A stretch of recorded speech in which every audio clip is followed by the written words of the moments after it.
12 questions about Christian Dvorak for the upcoming season. Hopefully you'll get to know a little bit more about the Montreal Canadiens' newest acquisition. Oh, hey everybody, I'm Rick. Welcome to Talkin' Habs, where you get your daily fix of Bleu Blanc Rouge. But really, you had to wake me up for that? Hey everyone, so these are 12 questions about Christian Dvorak, the Montreal Canadiens' newest acquisition at center. And hopefully is to give you my opinion of the guy and to give you some information that you might not have had or been just haven't gone out and Googled. So I did that for you, and let's get right into it. Question number 1. Where is Devo from and what are his stats? So Dvorak was born in Palo Heights, Illinois on February 2nd, 1996. He's 25 years old. He's 6 feet, 195 pounds, but I've seen him listed anywhere from 187 to 195, to be honest. He shoots left. He was drafted 58th overall in the 2014 NHL entry draft by Arizona. His junior team was the London Knights of the OHL. In his career, he has played 302 games, scoring 67 times, assisting 79 times for a total of 146 points. He's a minus 19 in his career on a shitty team. 70 penalty minutes. He has scored 19 power play goals, has totaled up 34 power play points. His total ice time over his career average is 1631, and his shooting percentage over his career is 13.6%. Question number 2. Is Devo a legitimate second-line center? My opinion is that he is a legitimate second-line center. I'm not saying that he's an elite-level second-line center, but he's a really good second-line center. And I'll give you a quote from a scout that I don't have the name because I got this from an article by one of the sports writers. If Devo is your 2C, you are a really good team. If Devo is your 3C, you're a cup contender.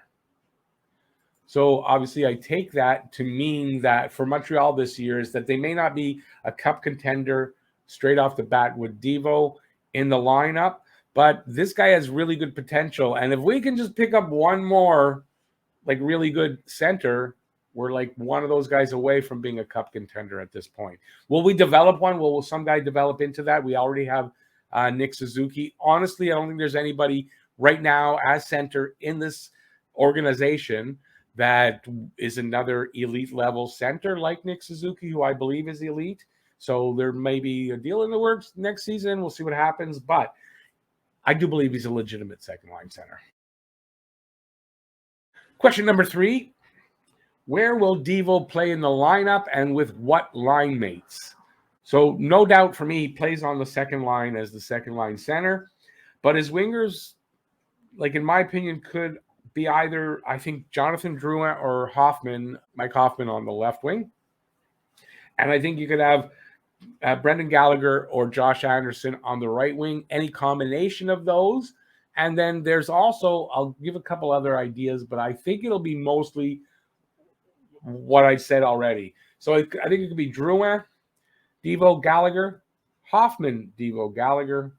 I think you could have Drouin, Devo, Anderson, or Hoffman, Devo, Anderson.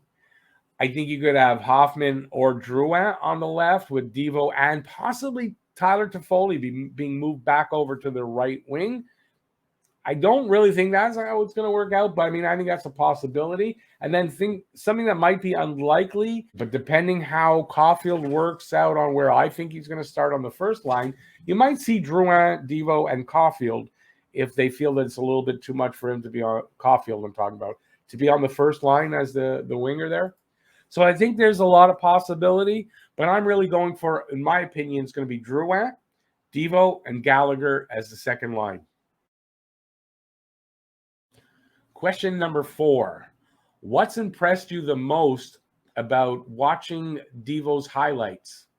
His hands and his edge work in the O-zone.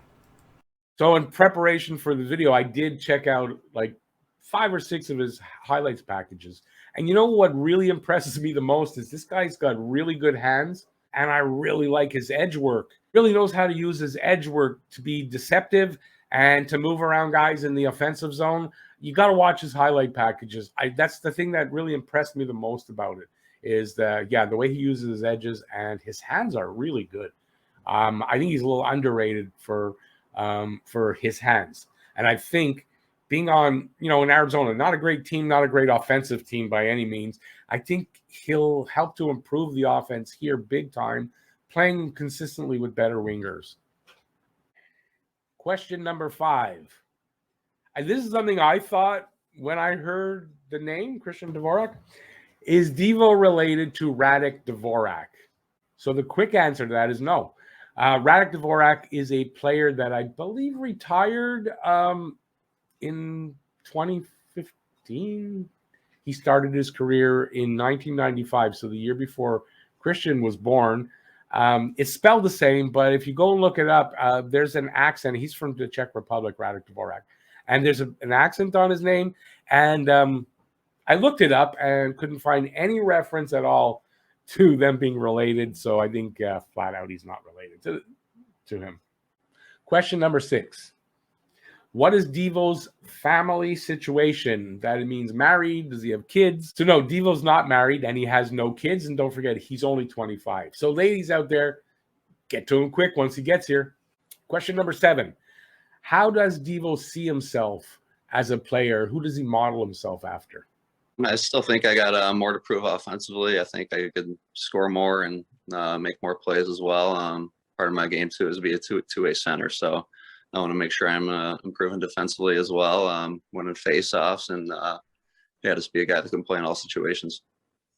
Growing up, I always like watching like Patrice Bergeron, a guy like that. A guy, like I said, I could play both ends of the puck, play in all situations, wins a lot of face-offs. So that's kind of a guy that I just try to model my game after. He does model himself after Patrice Bergeron. Not a bad player to model yourself after. So, yeah, Patrice Bergeron. So we want you to become a member of Talking Habs. Is he not, man? He is Devo.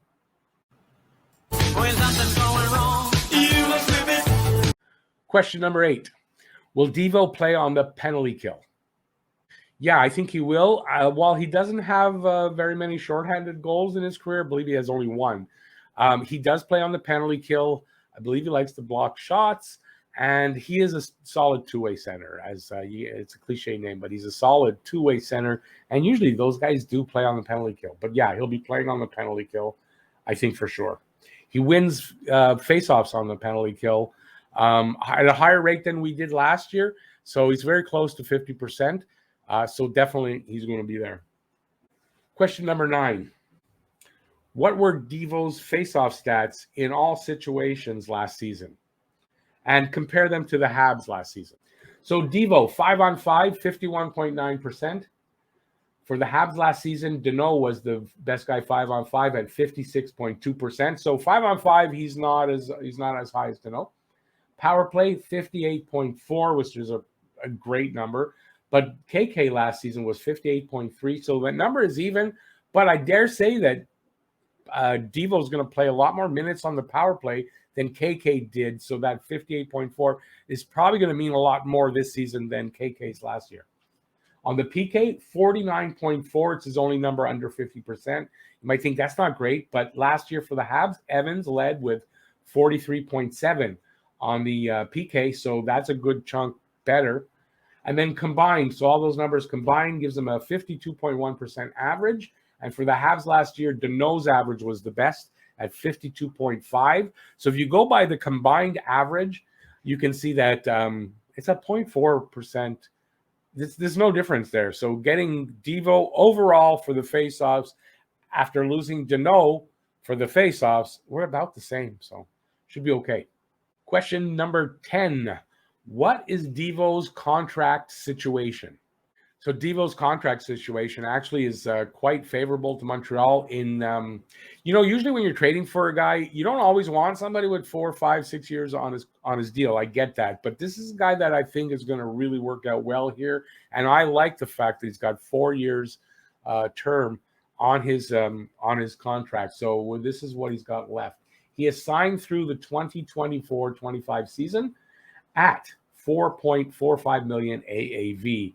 That's a really good number going forward when you consider there's a good possibility that Devo's going to break out and maybe even get, I could say as much as 20, maybe a little bit more than 20 points higher than his career high up to this point. So I think you want a guy like that signed for that's a pretty low number. You want him signed for a few years. So I think that's really good. If he was a guy that, was questionable about the numbers and he had a high salary for 4 years, you wouldn't want that. You'd want to see that term be much lower. But in Devo's case, I think that's a really great contract. And I think we're happy to have that for 4 years. Remember, that's only $200,000 more than Tyler Toffoli signed for last year. Question number 11, what kind of point production do you predict for Devo for the upcoming 21-22 season? So being on record, already doing a video predicting the lineup, and there I did talk about what I thought his points would be. So I'm on record of having him being at 25 goals, 27 assists for 52 points. I did say I thought that's a bit of a conservative number, but I didn't want to go overboard and look like a fool afterwards. So I'm going to say here that I think he's going to be able to get 25 plus goals. I don't know how much more than that, but I think 25 is a minimum, 27 plus assists, and 52 plus points. So somewhere over that, I think he's very capable of getting higher numbers than I've put up there in my earlier prediction. But it's hard to know exactly, so I'm going to stick with those numbers, but put the plus there and then look like a genius afterwards when he gets more. Question number 12, and that's a pretty big question. Are the Habs better off or worse off after losing KK to the offer sheet and acquiring Christian Dvorak?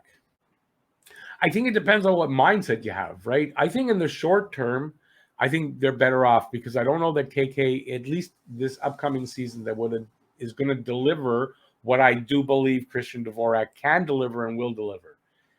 And I think that could be true for the next year, 2 years, maybe even as much as the 4 years that Dvorak is here. So it all depends on, so in the short term, it's definitely, I think we're better off. So then it depends on where does KK land in terms of, is he a third liner, first liner, second liner, great center, good center, a winger. So it depends where he lands. And that's going to determine to me whether we're worse off in the long term or not. And also Dvorak could resign here in 4 years and stay here probably as long as KK might have if he hadn't been offer sheeted.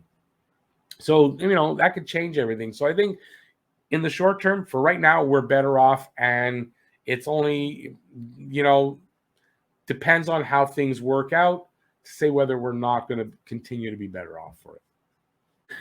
Hey, everyone. So these are 12 questions about Christian Dvorak, Montreal Canadiens. Take two. Thanks for watching this video, and check out this video over here on the side.